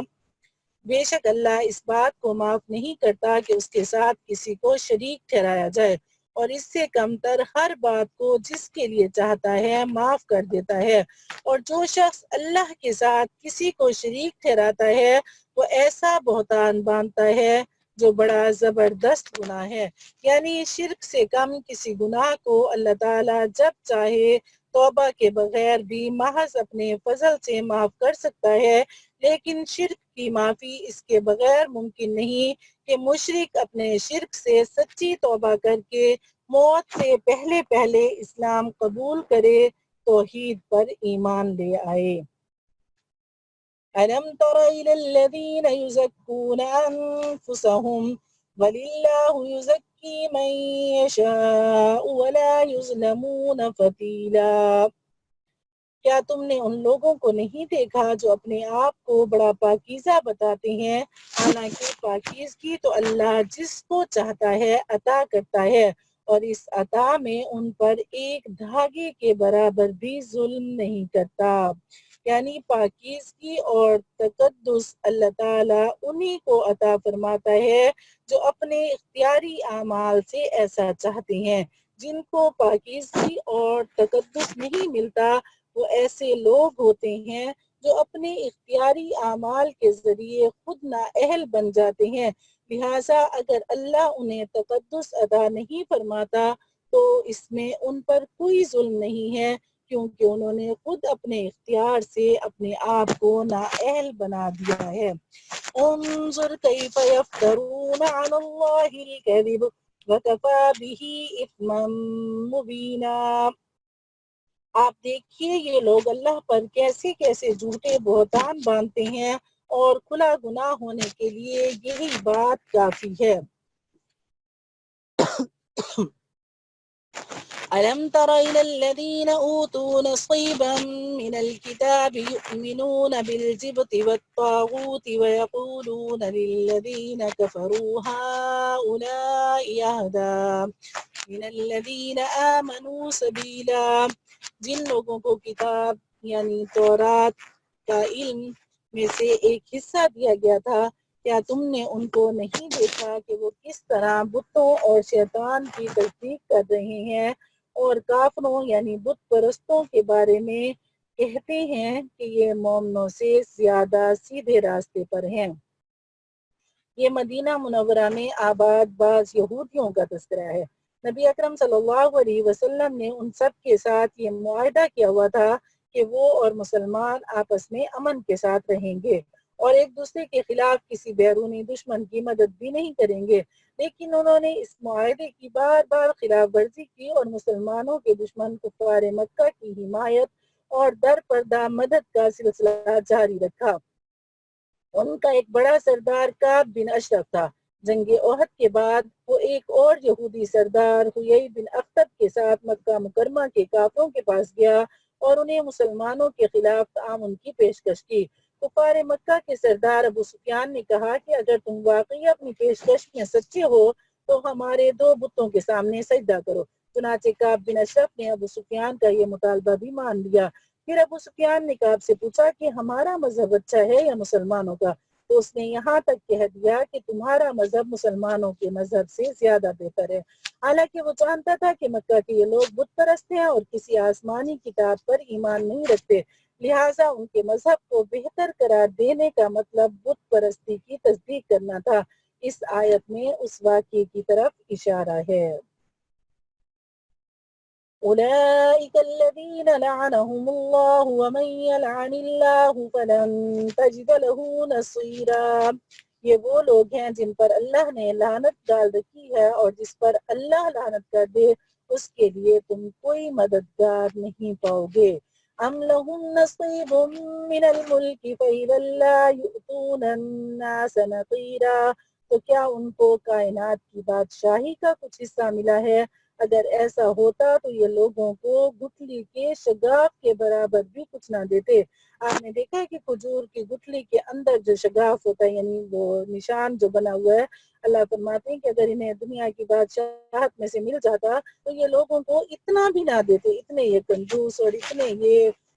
برے لوگ ہیں۔ یہودیوں کی مسلمانوں سے دشمنی اور عناد کا سبب قرآن کریم نے یہ بیان فرمایا ہے کہ انہیں یہ توقع تھی کہ جس طرح پچھلے بہت سے انبیاء کرام بنی اسرائیل میں سے آئے ہیں، نبی آخر الزماں بھی انہی کے خاندان سے ہوں گے، لیکن جب نبی اکرم صلی اللہ علیہ وسلم حضرت اسماعیل علیہ السلام کی اولاد میں سے مبعوث فرمائے گئے تو یہ لوگ حسد میں مبتلا ہو گئے۔ حالانکہ نبوت اور خلافت و حکومت تو اللہ تعالیٰ کا ایک فضل ہے، وہ جب جس کو مناسب سمجھتا ہے اپنے اس فضل سے سرفراز فرماتا ہے۔ اگر کوئی شخص اس پر اعتراض کرے تو گویا وہ یہ دعویٰ کر رہا ہے کہ کائنات کی بادشاہی اس کے پاس ہے، اس کو یہ اختیار حاصل ہے کہ وہ اپنی پسند سے انبیاء کو منتخب کرے۔ اللہ تعالیٰ اس آیت میں فرماتے ہیں اگر کہیں بادشاہی واقعی ان کو مل گئی ہوتی تو یہ اتنی بخیل ہیں کہ کسی کو ذرہ برابر بھی کچھ نہ دیتے۔ أم يحسدون الناس على ما آتاهم الله من فضله فقد آتينا آل إبراهيم الكتاب والحكمة وآتيناهم ملكا عظيما۔ یا یہ لوگ اس بنا پر حسد کرتے ہیں کہ اللہ نے ان کو اپنا فضل کیوں عطا فرمایا ہے۔ ہم نے تو ابراہیم علیہ السلام کے خاندان کو کتاب اور حکمت عطا کی تھی اور انہیں بڑی سلطنت دی تھی، یعنی اللہ تعالیٰ اپنی حکمت کے تحت جس کو مناسب سمجھتا ہے نبوت اور خلافت اور حکومت کے اعزاز سے سرفراز فرماتا ہے۔ چنانچہ اس نے حضرت ابراہیم علیہ السلام کو نبوت و حکمت عطا فرمائی اور ان کی اولاد میں یہ سلسلہ جاری رکھا۔ چنانچہ ان میں سے بعض مثلاً حضرت داؤد اور سلیمان علیہ السلام نبی ہونے کے ساتھ حکمران بھی بنے۔ اب تک ان کے ایک صاحبزادے حضرت یعقوب علیہ السلام کی اولاد میں نبوت و حکومت کا سلسلہ جاری رہا ہے۔ اب اگر ان کے دوسرے بیٹے حضرت اسماعیل کی اولاد میں حضرت محمد صلی اللہ علیہ وسلم کو یہ اعزاز بخش دیا گیا ہے تو اس میں اعتراض یا حسد کی کیا بات ہے؟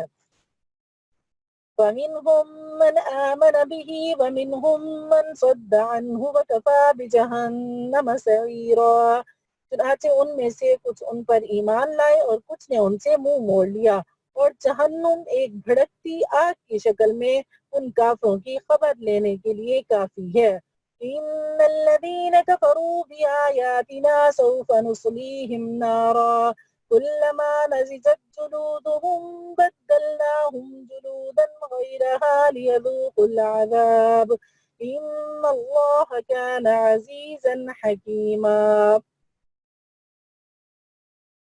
بے شک جن لوگوں نے ہماری آیتوں سے انکار کیا ہے ہم انہیں آگ میں داخل کریں گے، جب بھی ان کی کھالیں جل جل کر پک جائیں گی تو ہم انہیں ان کے بدلے دوسری کھالیں دے دیں گے تاکہ وہ عذاب کا مزہ چکھیں۔ بے شک اللہ صاحب اقتدار بھی ہے، صاحب حکمت بھی ہے۔ مطلب یہ ہے کہ وہ زندگی کبھی ختم نہیں ہوگی۔ جب اہل جنت جنت میں چلے جائیں گے اور اہل جہنم جہنم میں چلے جائیں گے تو موت کو ایک میڈے کی شکل میں لایا جائے گا، دھاری دار میڈے کی، اور اسے دیوار پر لا کر دونوں کے درمیان ذبح کر دیا جائے گا۔ تو جنت سے خوشی کی آوازیں آئیں گی اور جہنم سے رونے اور چلانے کی، کیونکہ موت کو ہمیشہ کے لیے ختم کر دیا۔ اب زندگی میں ہمیں کوئی تکلیف ہوتی ہے یا پریشانی ہوتی ہے تو ہم کہتے ہیں مر جائیں گے، جان چھوٹے گی۔ مرنے کے بعد جان نہیں چھوٹتی، مرنے کے بعد حال ختم نہیں ہوتا۔ ہم بظاہر یہ سمجھتے ہیں کہ جو مر گیا اس کا، یعنی جو بیمار تھا بیمار کی بیماری ختم ہو گئی،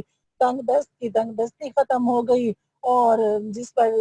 ظلم ہو رہا تھا اس کا ظلم، اس مظلومیت اس کی ختم ہو گئی۔ نہیں، بلکہ احوال جو ہے دوسری قسم کے شروع ہو گئے، ایک دوسری زندگی شروع ہو گئی، اور وہ اتنی لمبی زندگی ہے۔ آپ خود سوچیں کہ سیدنا آدم علیہ السلام سے لے کر آج ہماری زندگی تک جتنے لوگ قبروں میں ہیں ان پر کیا گزر رہی ہے، کبھی کسی نے نہیں بتایا، لیکن یہ کہ قرآن اور احادیث میں ہمیں یہ بتایا جاتا ہے کہ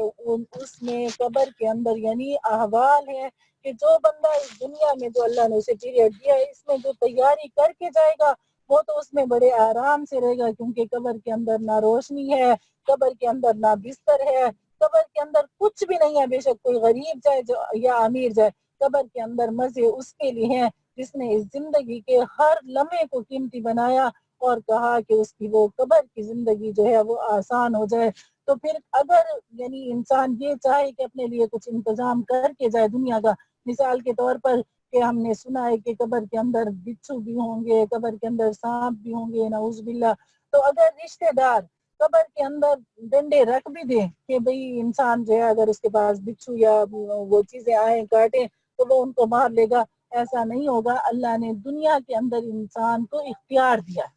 انسان یہاں مجبور محض نہیں ہے۔ بعض لوگوں کا یہ ہے نا کہ وہ کہتے ہیں کہ انسان مجبور محض نہیں ہے، یہاں انسان کو اللہ نے قوت کاسبہ دیا، اسے دو راستے دکھا دیے، وَهَدَيْنَاهُ النَّجْدَيْنِ، کہ یہ راستہ صراط مستقیم ہے اور یہ راستہ غلط ہے، جس کو اپناؤ گے تو اس کی انتہا جو ہے، اگر صحیح کو اپناؤ گے تو جنت ہے اور غلط کو اپناؤ گے تو اس کی انتہا جو ہے وہ جہنم ہے۔ تو اب اس نے اپنے اختیار سے جب اس نے غلط راستے کو چنا تو مرنے کے بعد اب جو اختیاری کیفیت تھی اب اللہ نے وہ سلب کر لی۔ اب جو بھی اس کے ساتھ ہو رہا ہے وہ اس کا کوئی بدلہ نہیں لے سکتا، اگر اسے مارا جا رہا ہے وہ اس کا ہاتھ نہیں پکڑ سکتا، اگر اس پر ظلم ہو رہا ہے وہ احتجاج نہیں، کیونکہ اسے بتا دیا گیا تھا کہ صرف جتنی زندگی کا پیریڈ ہے اس کے اندر جو تم تیاری کر کے آؤ گے تو تمہیں ساری نعمتیں یہاں پر مل جائیں گی۔ جس نے مان لیا اس نے تو بہت اچھی تیاری کر لی، جس نے نہیں مانا یا شک میں پڑا رہا یا یہ انتظار کرتا رہا کہ چلو جب بوڑھے ہو جائیں گے پھر تسبیح اٹھا لیں گے، مصلی اٹھا لیں گے۔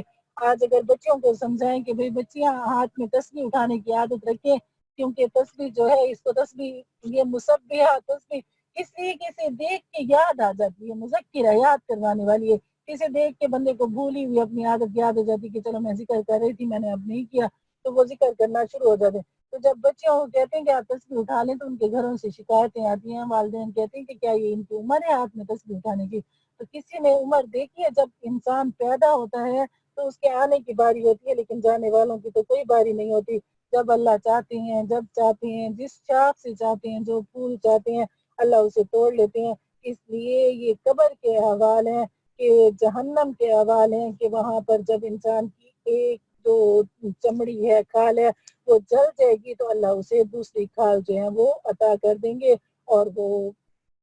عذاب کو سہتا رہے گا۔ والذین آمنوا وعملوا الصالحات سندخلهم جنات تجری من تحتها الانہار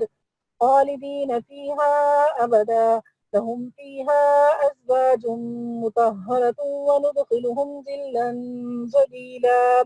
اور جو لوگ ایمان لائے ہیں اور انہوں نے نیک عمل کیے ہیں ان کو ہم ایسے باغات میں داخل کریں گے جن کے نیچے نہریں بہتی ہوں گی، جن میں وہ ہمیشہ ہمیشہ رہیں گے، وہاں ان کے لیے پاکیزہ بیویاں ہوں گی اور ہم انہیں گھنی چھاؤں میں داخل کریں گے۔ اشارہ اس طرف ہے کہ جنت میں روشنی ہوگی مگر دھوپ کی تپش نہیں ہوگی۔ ان اللہ یأمرکم ان تؤدوا الامانات الى اہلها وَإِذَا حَكَمْتُمْ بَيْنَ النَّاسِ أَن تَحْكُمُوا بِالْعَدْلِ إِنَّ اللَّهَ نِعِمَّا يَعِظُكُم بِهِ إِنَّ اللَّهَ كَانَ سَمِيعًا بَصِيرًا۔ مسلمانوں، یقیناً اللہ تمہیں حکم دیتا ہے کہ تم امانتیں ان کے حقداروں تک پہنچاؤ اور جب لوگوں کے درمیان فیصلہ کرو تو انصاف کے ساتھ فیصلہ کرو۔ یقین جانو اللہ تم کو جس بات کی نصیحت کرتا ہے وہ بہت اچھی ہے، بے شک اللہ ہر بات کو سنتا اور ہر چیز کو دیکھتا ہے۔ یا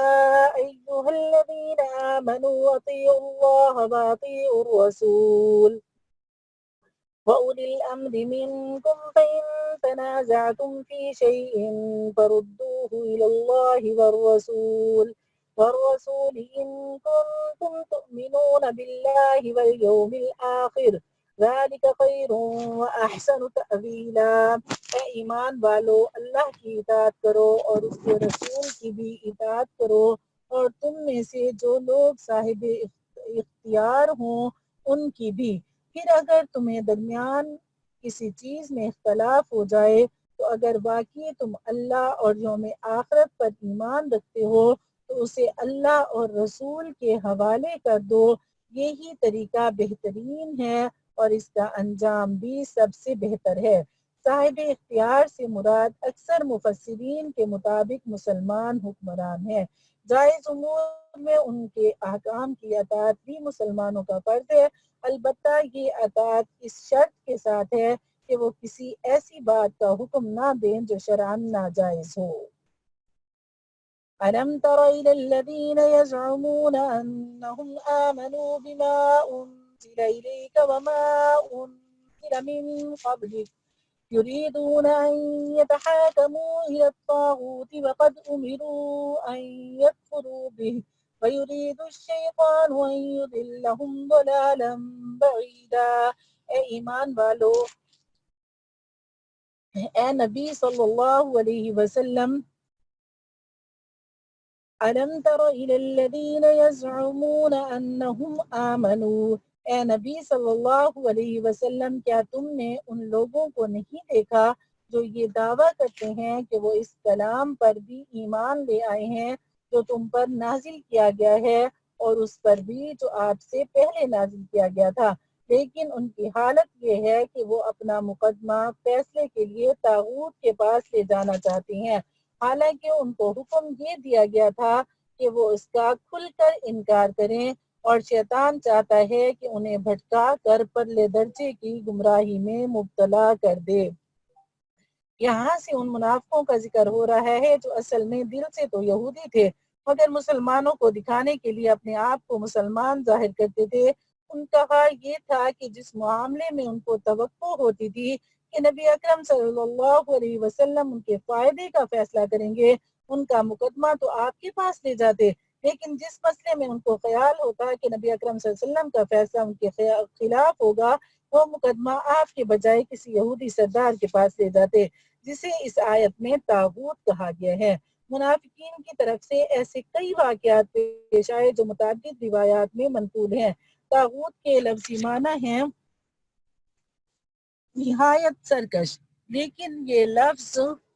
شیطان کے لیے بھی استعمال ہوتا ہے اور ہر باطل کے لیے بھی۔ یہاں اس سے مراد وہ حاکم ہے جو اللہ اور اس کے رسول کے احکام سے بے نیاز ہو کر یا ان کے خلاف فیصلہ کرے۔ آیت نے واضح کر دیا ہے کہ اگر کوئی شخص زبان سے مسلمان ہونے کا دعویٰ کرے لیکن اللہ اور اس کے رسول کے احکام پر کسی اور قانون کو ترجیح دے تو وہ مسلمان نہیں رہ سکتا۔ تو اب ہم میں سے جو مسلمان یہ کہتے رہتے ہیں، کفار کی تعریفیں کرتے رہتے ہیں کہ ان کا بہت اچھا نظام ہے اور وہ بہت اچھے لوگ ہیں، تو یہ غلطی ہم لوگوں کی ہے کہ ہم لوگ نظام کو اس طرح نہیں چلاتے جس طرح اللہ اور اللہ کے رسول صلی اللہ علیہ وسلم نے حکم دیا ہے۔ اور ہمیں یہاں پر منع کیا گیا ہے کہ ہم طاغوت کے پاس یعنی کافروں کے پاس اپنے فیصلوں کو نہیں لے کر جائیں، بلکہ اپنے نظام کو ٹھیک کریں، اپنی عدالتوں کو ٹھیک کریں، اپنے اندر کے حالات کو ٹھیک کریں، اپنے ایمان کو مضبوط کریں،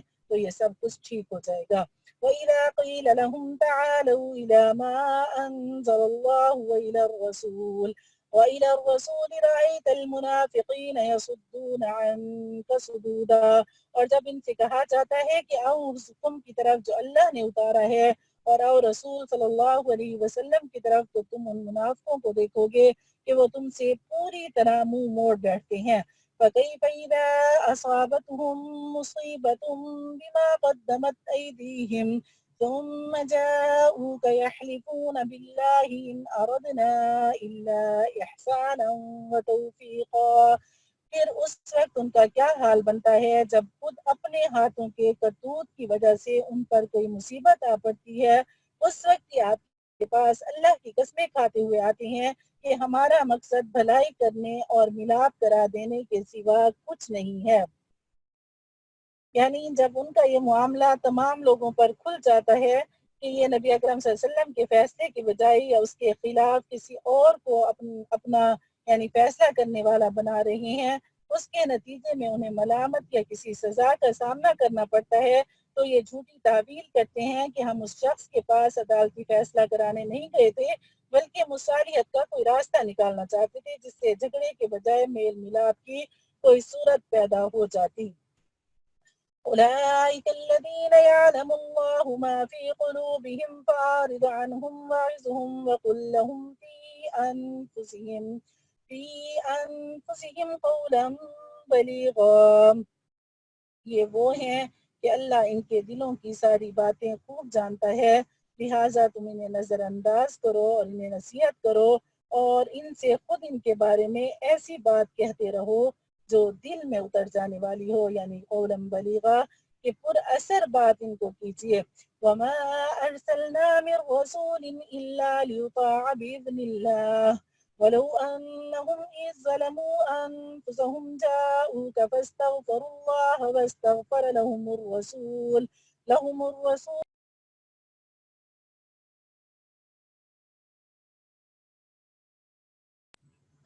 اور ہم نے کوئی رسول کے سوا کسی اور مقصد کے لیے نہیں بھیجا کہ اللہ کے حکم سے اس کی اطاعت کی جائے، اور جب ان لوگوں نے اپنی جانوں پر ظلم کیا تھا اگرچہ اس وقت آپ کے پاس آ کر اللہ سے مغفرت مانگتے اور رسول بھی ان کے لیے مغفرت کی دعا کرتے، تو یہ اللہ کو بہت معاف کرنے والا بڑا مہربان پاتے۔ یعنی اپنی غلطی کے بعد بھی پھر اس غلطی کو سدھارتے نہیں تھے کیونکہ ان کے دلوں کے اندر نفاق تھا، اور اس نفاق کی وجہ سے انہیں یہ بیماری ہو گئی تھی کہ وہ کبھی بھی صحیح فیصلہ نہیں کر پاتے تھے، کہ اگر ان سے غلطی ہو گئی اور پھر وہ آ کر آپ صلی اللہ علیہ وسلم سے معذرت کرتے تو آپ صلی اللہ علیہ وسلم ان کے لیے دعا کر دیتے اور اللہ تعالیٰ بھی انہیں معاف فرما دیتے۔ وَمَا أَرْسَلْنَا مِن رَّسُولٍ إِلَّا لِيُطَاعَ بِإِذْنِ اللَّهِ وَلَوْ أَنَّهُمْ إِذ ظَّلَمُوا أَنفُسَهُمْ جَاءُوكَ فَاسْتَغْفَرُوا اللَّهَ وَاسْتَغْفَرَ لَهُمُ الرَّسُولُ لَوَجَدُوا اللَّهَ تَوَّابًا رَّحِيمًا۔ اور ہم نے کوئی رسول اس کے سوا اور کسی مقصد کے لیے نہیں بھیجا کہ اللہ کے حکم سے اس کی اطاعت کی جائے، اور جب ان لوگوں نے اپنی جانوں پر ظلم کیا تھا